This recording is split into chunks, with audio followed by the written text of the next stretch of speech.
Oh, you're joking.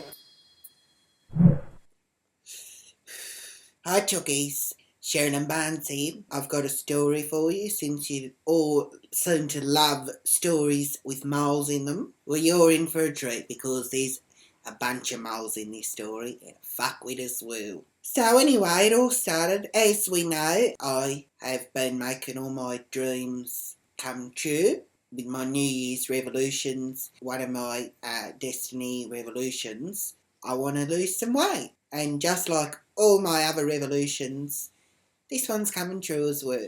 And so I've actually been going for walks every single day. Every single day. Some days if I need to go to the shops to get milk or bread or whatever, if I just want to get a chocky, I'll go to the shops then as well. Sometimes I'll walk to my friend's place. She lives a few blocks away. But other times I'll just walk just because I do it every single day. I'm that committed. So the other morning I was doing my usual walk, which is just around the block, a bunch of blocks, a few times. Every morning I walk past this old bird's place, her name's Dot, and she just sits on the fucking front veranda and just fucking stares at me every single fucking time. I've tried waving to her and she doesn't do anything, she just stares at me. One time I thought I'd push her, I gave her the finger. She didn't realise. But she just sits there staring at me, kind of shaking a little bit, you know, the way they do. This morning I just fucking had it and I said, "What are you fucking looking at?" And so she's just staring at me again. She gets a bit grumpy and I said, "Well, take a selfie, idiot, lasts longer." And she's still just staring at me. I said, "I'll give you fucking something to look at, you stupid old bitch." And then I hear, "Oi!" I turn around, there's this bird coming out of a driveway. She's like, "Don't you talk to her like that." I said, "Who are you?" And she goes, "I'm her neighbour." I said, "Clearly I just saw you come out of the house." I said, "What's this got to do with you? Mind your own business." And she says, "This is my business." I said, "Every single morning I walk here and all she does is stare at me."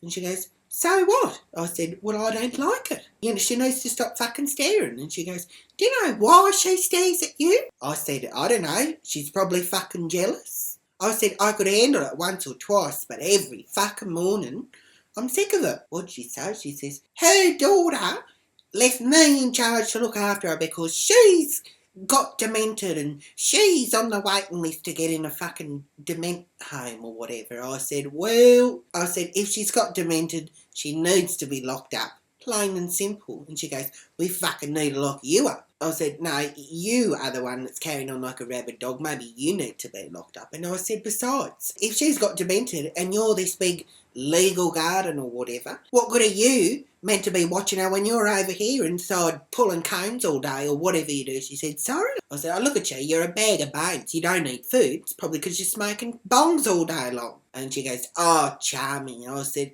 "Anyway, immaterial." I said, "If you're meant to be the legal guardian, you should be in there with her, wiping her dingleberries, fucking giving her breakfast or whatever they're meant to do, not letting her sit on the front veranda staring people up all day long." I said, "I feel uncomfortable. I don't know what's going through that bird's mind, and if she's losing the fucking plot, I don't want to know. I shouldn't be sitting here thinking about what she wants to do to me." I said, "Put her inside or, you know, I'll put a stop to it. She won't be able to look at anything because I'll give her two black eyes." And she goes, "You're fucking disgusting." I said, "You're fucking disgusting." I said, "You and your fucking big mouth, stay out of it." And she goes, "I'll keep out of it when you keep your fat gun out of my street." I said, "You fucking low life." I said, "You might know me, you do not know my story." She goes, "I don't even fucking know you. Get out of the street. Stay in your own street." I said, "See you later, bitch." And as I walked off, I said, "And here's something for you to look at, Dot. Go and fuck yourself." And I walked off. So then earlier this morning, I hear this bash, bash, bash at the door. And I told Terry to go and answer it. And then a couple of minutes, I hear this fucking scream. And I said, "What's going on?" And I walk out. And so here's this couple at the door. I said, "Can I help you?" She goes, "Oh, I've been talking to Kayla." I said, "Excuse me? Who the fuck is Kayla?" And she goes, "My friend's meant to be looking after my mum. And she says, you're there threatening to give her black eyes." I said, "Oh, your Dot's charming daughter." I said, "That mother of yours needs to be locked up." And she says, "What would you fucking say about my mum, you fucking Sue?" I said, "Oh, real nice." That's what it's coming to.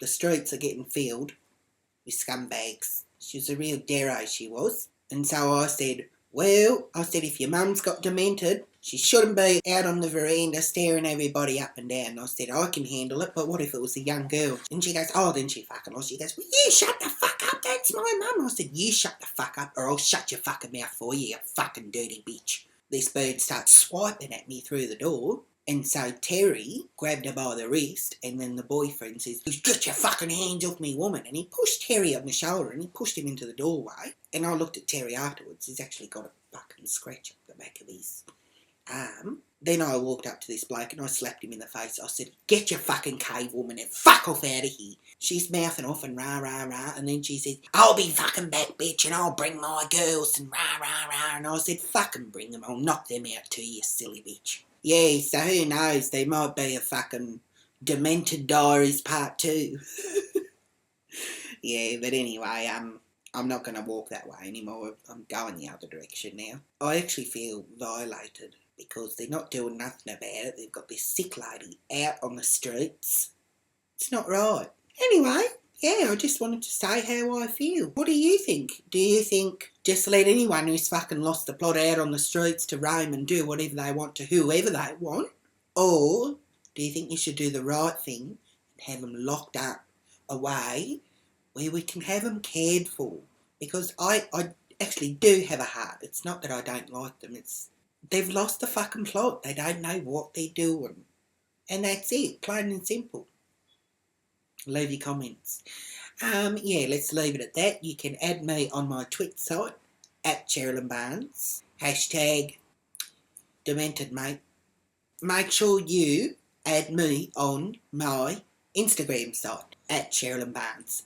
Add me on my Snapchat site, Shez Barnes, so it's actually different to all the others. And then make sure you go and click subscribe so you can see all the YouTubes that I've done before and all the other ones that will come out in future days. Also, I want to give a big pussy kiss to my gorgeous chooky girl Peggy Lee. Go follow her on Instagram and I'll put Twitter links and fucking Facebook down below as well. And she's made these ears for me and you can actually bend them and they're glittery and sparkly and I'm absolutely fucking obsessed with them. I said to her, I said, if I do my next song, I want you to make bits and pieces for me. So, yeah, who knows. Anyway, pussy kiss. And ciao for now, my chookies. I do like Magnum Ego, but I think sometimes it's a little bit too rich because you've got your ice cream with your chocolate over it, and then on the inside it's like a caramel juice sort of thing. Just woo, caramel juice sort of thing.